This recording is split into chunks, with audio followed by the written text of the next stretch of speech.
क्योंकि चाहे ये बच्चा पख्तून हो, पंजाबी हो, बलोची हो, महाजिर हो, ये सारे इस शहर, इस सूबे में रहने वाले बच्चे हमारे बच्चे हैं।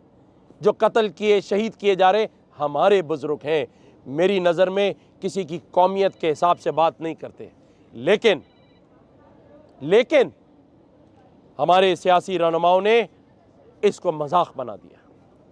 सियासी माइलेज हासिल करने के लिए, सोशल मीडिया पे व्यूज लेने के लिए गवर्नर सिंध के इस इक़दामात और इन बयानात का मजाक उड़ाया गया।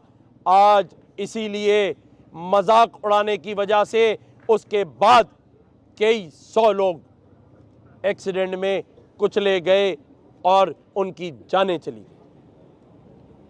अगर उसे सीरियस लिया जाता, डंपर एसोसिएशन, मैं उनकी बात नहीं करता जो कि एक सूबे से दूसरे सूबे, इस शहर के सियासी वो साहिली पट्टियों से यहाँ से सामान लेकर पोर्ट से दूसरे सूबों में जाते हैं। मैं उन डंपर माफियाज की बात करता हूँ जो कि इनलीगल इमिग्रेंट हैं, बगैर नंबर प्लेट वाले डंपर चला रहे हैं, बगैर लाइसेंस के गाड़ियां चला रहे हैं। उन्होंने अब एक ऐसा गुनाह किया है जिसकी सजा